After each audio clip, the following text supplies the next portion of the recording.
Well, good evening. Yes, it is very late, and yes, I am laying in bed. I just got done hugging on my puppy dogs, and I thought, you know what? I'm going to jump on real quick and just visit with my Precious Heart Thoughts group. How are you all doing? I hope you're doing great.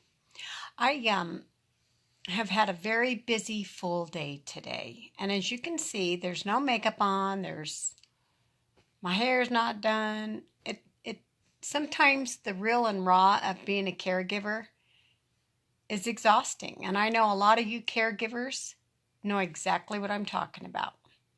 Anyway, hello, welcome to Heart Thoughts with Valerie Ann. My name is Valerie, and I like to jump on and just kind of have a heart to heart talk with all my precious friends about learning to love yourself right where you're at, staying present with peace of mind, and learning self forgiveness. You know, as a caregiver, and the reason I'm saying caregiver is because I have said for the last several episodes that September is World Alzheimer's Awareness Month.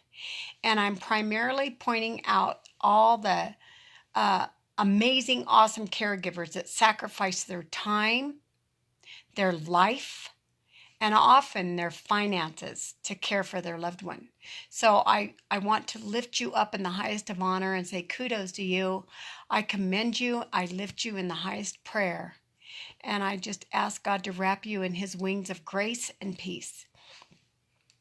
Why am I jumping on tonight? Because I want to share something with you that came to my heart earlier today. And it's not going to take very long, but I want you to think about something. How often do you criticize yourself without you even realizing it?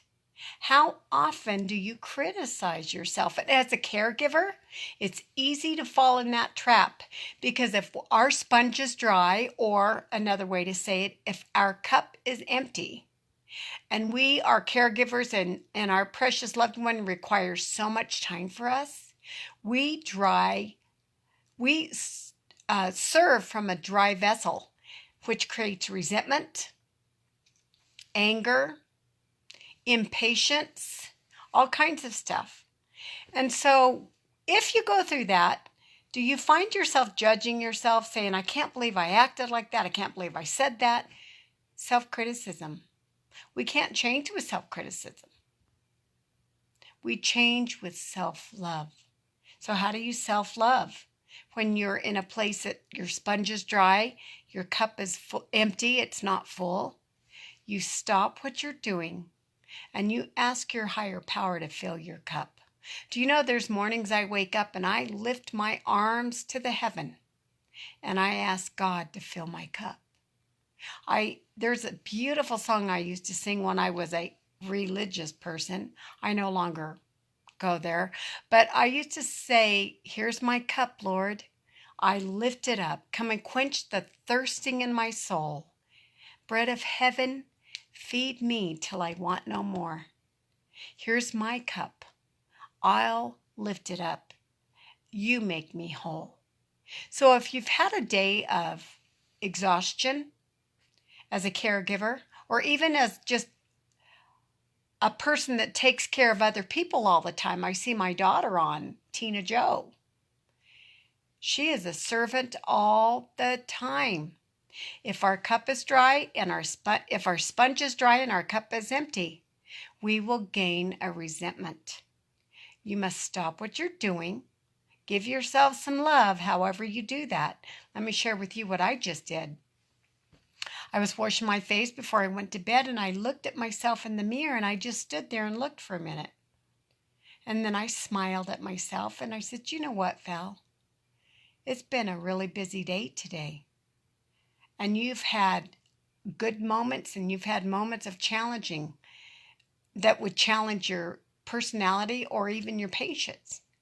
But I'm proud of you because you followed through. And I love you, by the way. I love you for showing up. Give yourself some love, guys, not self-criticism. Give yourself love. We never know when our time is up on this earth school. None of us. Every moment matters because, just because we go to bed and we close our precious eyes to get a good night's rest, we are not guaranteed to wake up in the morning. Can you love yourself before you go to bed? Can you remind yourself how valuable and precious you are? We do not change with criticism. We change with self-love. So for those of us who are caregivers, I say, I'm so proud of you. I'm so proud of me. Tonight when I was putting Precious Mom to bed, she didn't want to take the time to pray. And I was holding her little hand, and she even kind of pulled away from me. She was very distant. And I thought, you know what? I need to just gently tuck her in bed, give her a kiss on the forehead, remind her how precious and loved she is, and then go to sleep.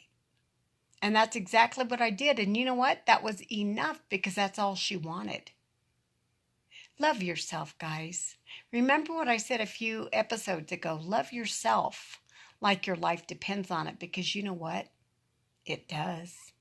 I hope you have a really good night's rest, and I hope tomorrow brings you many miracles, many blessings, and we'll chat again. Take care.